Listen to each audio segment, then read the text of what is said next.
Welcome to another episode of Morning Mojo with me, your host, Shane Solomon. Now, I've got Mr. Vibrant, Mr. Positive, Mr. Life and Soul of any party on the sofa with me this morning. Clive Kessell, welcome to the studio. Good morning, Shane, and thank you for inviting me to the Mojo podcast. Really looking forward to this. Mate, I'm super excited to get into this. Now, let's start with the question that I have here. How do you stay vibrant and positive, Clive? What's the secret? I think the magic formula for me is living in the moment. Actually, every day that I wake up, I've got a meaningful purpose and a reason why. I love helping people. I love seeing other people become successful. Anyone that knows me, yes, I am the last guy standing. I will be the guy singing. And yes, I'm normally wearing the most vibrant and loud jackets you could ever imagine. So I thought I'd wear one today. Well, don't go changing. In fact, let's have a look. Just hold up the magazine you've got in your hand. Now, look at this. You've made the front cover of your Partnerships magazine, looking very dapper. Is that the same jacket? It's a different jacket, is it not? It's the same jacket. It is the same jacket. Yeah, and it matches the new rebranding that Big Box did for me, Alec Yeoman. Indeed. So we've actually got all of the colours and all the vibrancy. So I bought a jacket to match the brand. Really? Really? Really? We'll get into really in just a minute. So let's give us a bit of your story. Inspire us, Clive, because you've not always done what you're doing now. Just give us a bit of a rundown of your story. Yeah, so my background really has always been in shipping and logistics and supply chain associated with the China Clay Company here down in Cornwall, English China Clays that became Imerys Minerals. And one of the byproducts of me, I thought I was actually quite good at road, rail, sea, barge, sales support and inventory control, only to find out that actually the people that worked with me were really good at that. And it was a bit of navel gazing in about 2009 when I left that role. And a career coach, Louise Cantrill from Skylight Associates, sat with me at the Colline Bay Hotel over on the south coast of Cornwall. And she said, I've spoken to your team, she said, the people in Italy and the people in Sweden and the people in Finland and the people in Greece and the people in Brazil. She said, and they'll do anything for you. She said, and I've never seen it. She said, in all of the years of me doing this outplacement and career coaching work, she said, you've got people skills you never knew you had. And when I thought about it, it was the people in Italy have a very different outlook on their culture and their behavior. And the people in Germany have a very different outlook on the way that they behave.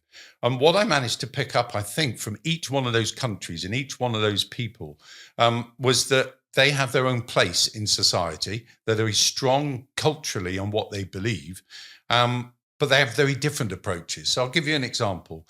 A guy called Markku Kunari, a Finnish guy, he would speak slowly, and I would want to fill every gap that he gave me. And then there's a guy in Sweden, Stefan.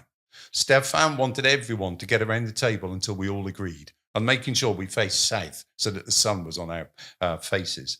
And then Italy, Massimo Della Pace. Yeah, what a beautiful Italian name. And he was mad as a bag of frogs and had 1,000 ideas coming out of him every single day. So you take that sort of Italian culture, you take that Finnish culture, you take that Swedish culture, and then the Germans, which are yes or no. It's black or white with the Germans, yeah? And then you go into Belgium or Netherlands or what we call the Benelux countries.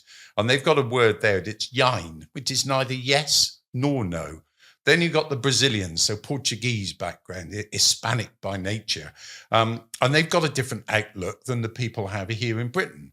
The British are get on and doers. Yeah, we just come together, find all the ideas and implement them. But you need the person in Germany to say yes or no. You need the Italian to come up with the ideas. You need the Finnish guy to think about things and the Swedish guy to get you around the table so you all agree. And as a result of that, I picked up a little bit of everybody around the globe that I've worked with. And I'm now implementing that by helping other people to become a better version of themselves. That is the first time I've heard that story in all the years I've known you, Clive. And that makes sense. And I think Clive is a well-read man, but experience teaches you everything. Yeah, it does. And I think it's experience by immersing yourself in a culture that you are uncomfortable with. Shane, you and I have actually been a part of the Banger Rally Challenge over many, many years, traveling to many countries here from Cornwall, raising phenomenal funds, I think in excess of £1.2 million. But as we traveled over 5 to 6 to 7, even 10 countries at a time, over 5 to 6, 7 nights, we've immersed ourselves one day at a time in that culture. Whether that be in Croatia, whether that be in Spain, whether that be in Italy, or whether that actually be here in Cornwall. So this year we're going to be doing the Cornwall Rally on the 11th of May, where we're bringing the banger rally that's been travelling around Europe that most of the people here in the county never got to see other than when we left or when we returned. And we're trying to immerse ourselves in our own culture of Cornwall. As you know, this podcast has been recorded on St. Piran's Day. Indeed. So let's actually be proud of who we are being Cornish. One of the things that I've found as I go around the globe is we are from Italy or Germany or Cornwall, but actually we're a little bit of everything. I did a DNA test with a few friends of mine, I think going back now probably like 4 years before COVID. And we took a DNA test because we had a Canadian and we had someone from Devon and we had me from Cornwall and someone from the Isle of Wight. And when we found out, I was a percentage Balkan, I was a percentage Italian, I was a percentage German, a percentage French, and then the rest of me was Cornish. My name is Clive, which is British. My middle name is William, which is French. And my last name is Kessell, which in German is black pot, like a cauldron that hangs over a fire, which is where the Kesslers came from, where they made black pots and they made things out of metal. So the Kesslers came in with William the Conqueror on the invasion coming into the UK, which is where the Kessells landed in Cornwall. Interesting. Now, let's talk about your inspirations. I've been very lucky enough to meet your parents.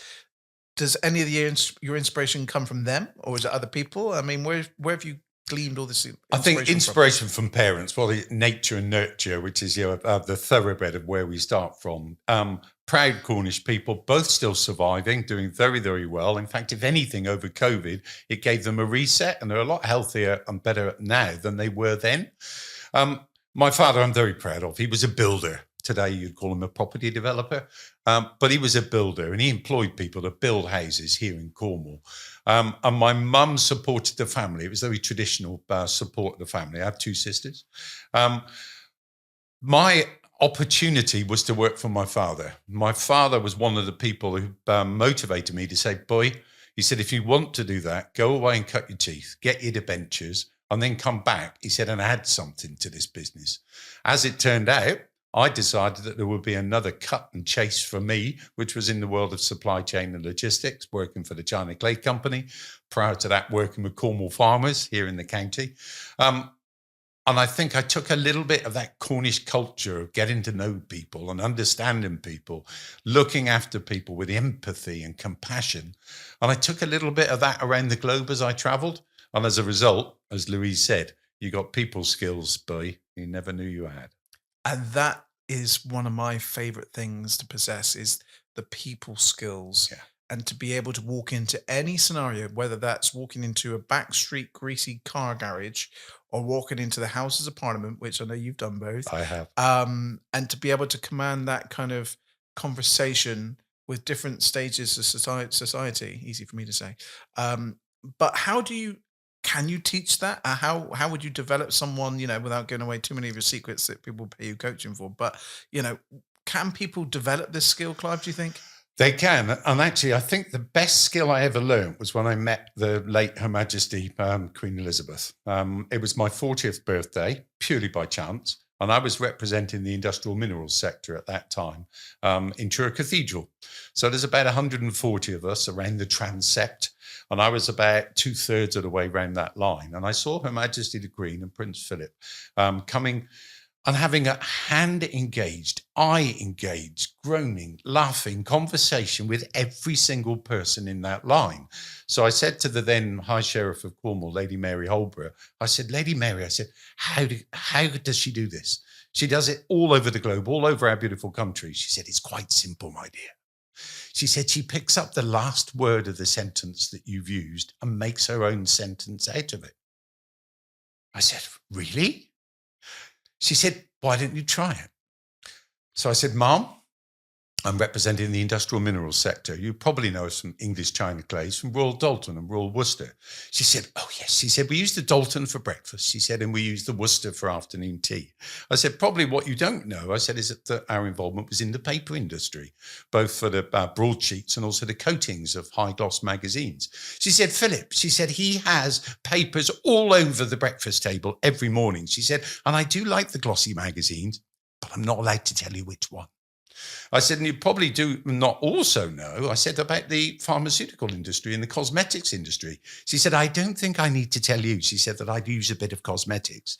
She said, I leave the paracetamols to Philip in the mornings. I said, and our most proudest moment here in Cornwall, I said, is being able to put a tile on the side of a space shuttle, I said, and send it into space. She went, how exciting. I hear it's your birthday today. Many happy returns. And in that moment, I had a conversation with the Queen.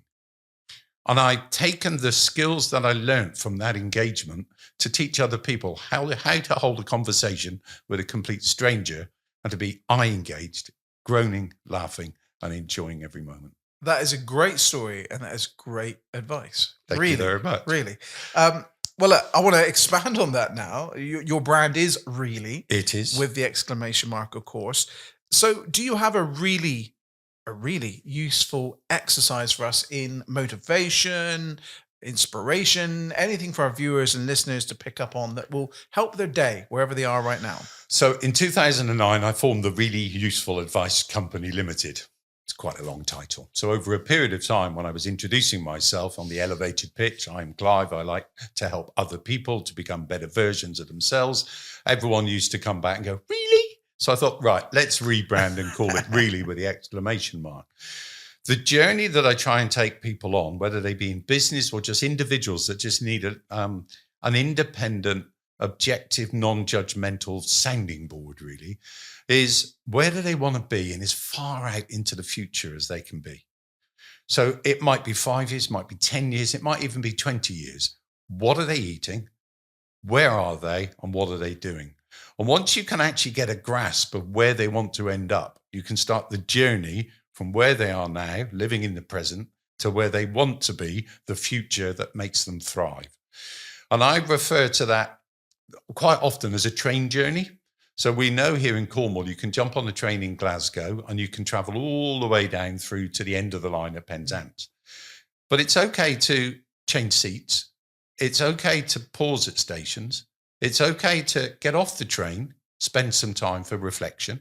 It's also okay to get back on the train on the other track and go back a few stages before you come forward again. But it's a journey, a plan A. I don't like plan Bs. Someone told me he was a rapper. Who knew? But a plan A is a flexible, agile, and transformative plan on trying to achieve where you want to be at this point in the future. And the great thing is that eventually you might end up at your destination. And in this analogy, we're using Penzance as the end of the line. And you come out of the station and you walk to the left and you see, actually, there's a ferry to the Isles of Scilly, the Selonian, through the Cornwall and Isles of Scilly Steamship Company. And when you get to the Isles of Scilly, you actually see that there was a yacht that has just come back from Jersey or Guernsey. And actually, they've come through the Bay of Biscay, and the Bay of Biscay is opening up to the whole of Europe. And then once you're in Europe, as we know, you can travel the world. So find out where it is you want to be, work with someone you can share that idea with before you go out and actually maybe make an idiot of yourself trying to do a few things, and have someone that you can take as your counsel. My role in business enterprises and individual mentoring is more about the person. And if we can identify what it is that they want, and then put some tools and some concepts and structure into how they're going to achieve that, then actually it doesn't seem such a hard journey because they know where they're going and they know what they need to do to get there. Sure. In fact, one of the mentors that I follow always says, if you can tell me what you want, I can show you how to get it. Exactly. Right. One of the greatest mentors currently is Stephen Bartlett. Love the guy. The Diary of the CEO is his book out now. But if you don't follow him on LinkedIn, follow him. He is so inspirational. And in his own phrases, make failures because they will lead to success. Don't wait to start. Start now and give it all of the energy. And most importantly, don't give up before it actually might have been successful. Absolutely great advice, really. And for me, it's all about, you've got to make the failures. I know I've certainly made a few clangers in my time, but you cannot have success without the failures because there's nothing to compare it to, right? So it's all about, the journey. And in fact, someone said on a podcast here on Morning Mojo that successful people make the most mistakes and fails of most people because they're having a go. Yeah, very much so. And I think one of the things, I've got a few grey hairs. I'll call them platinum highlights perhaps today. And actually, I've made mistakes, and I've made quite a few mistakes, and some of them have been pretty big mistakes. But actually, if I've made those mistakes and I can share those with other people, then maybe they won't make those mistakes. And I think one of the things, Shane, you and I both know, the power of the network. Yes, I've got global connections across my LinkedIn. But I know that I can refer someone to a connection that can help them. I might not know someone directly, but I will know someone who knows everybody. The age-old adage back in the 70s of the 6 stages of separation was proven prior to COVID, before we had this technological advance on being able to communicate to a wider audience without actually having to be there, has led to this opportunity that we can be who we want to be. We can communicate with anyone in the world. And I think today we're probably somewhere around 3.5 stages away globally of knowing everybody. So let's use that network, ask for help. And the most important thing is find someone that you can share counsel with, which is confidential, which is something like a sandpit that you can test ideas out before you push them out into the wider public. I think the business phrase would be a minimum viable proposition or a minimum viable product that you can throw some ideas and throw it against the wall and see things that stick. And if you've got the right advice, and I'm the first one to admit that you need more than one mentor in your life. Yeah. And in the magazine, which we referred to earlier, there's an article in there where I've shared a lot of those concepts. Mentors could be someone who's got a specialism in your area, but equally they could be what I call the polar mentor, the one that is exactly opposite from you, someone who thinks differently from you, someone who's got different ideas from you. Sit in a room, no matter how uncomfortable that might be, and learn from your polar opposite. Yes, you need your advocate. Yes, you need the person who can connect you with others.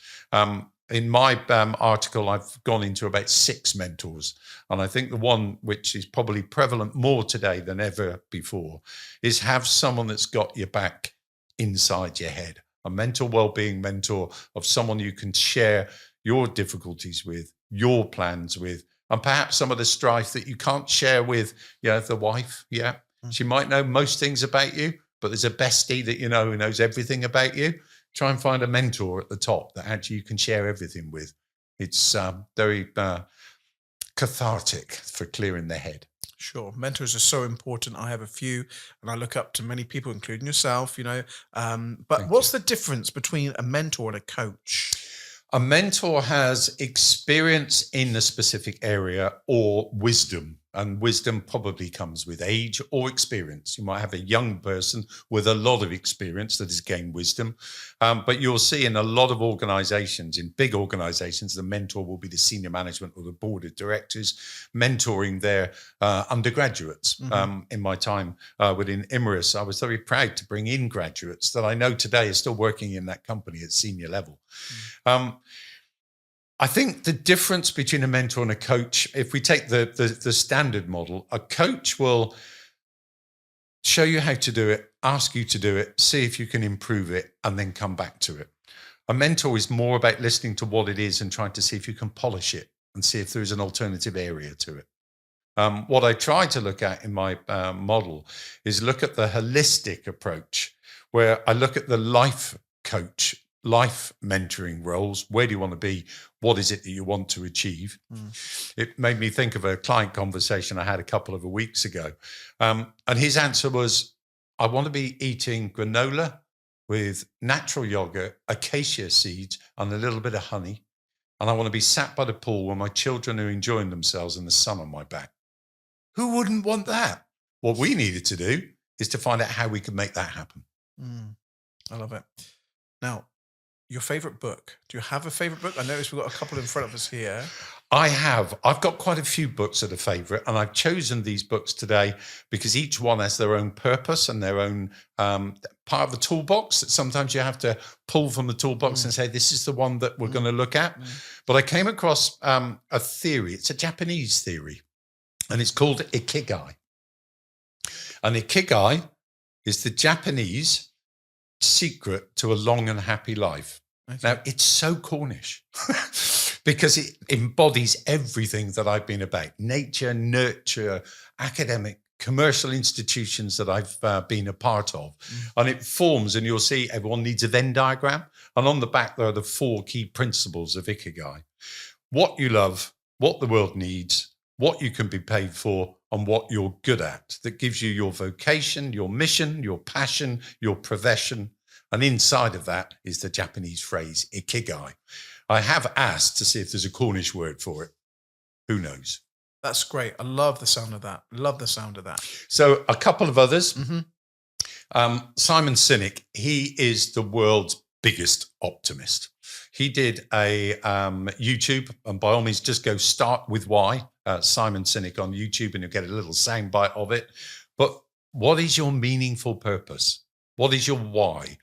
What is the reason that at 6 o'clock on a Monday morning, pouring with rain, it's foggy, it's misty, it's damp, it's cold, your alarm hasn't gone off, you've got out and the shirt you wanted to wear has got a crease in it or has got a stain on it. You go out and find another shirt. You get out into the car's got a flat tire. You go out and you change the flat tire. You've got water dripping down the back of your head.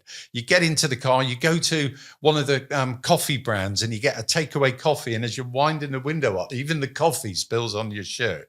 This ain't one of your greatest days.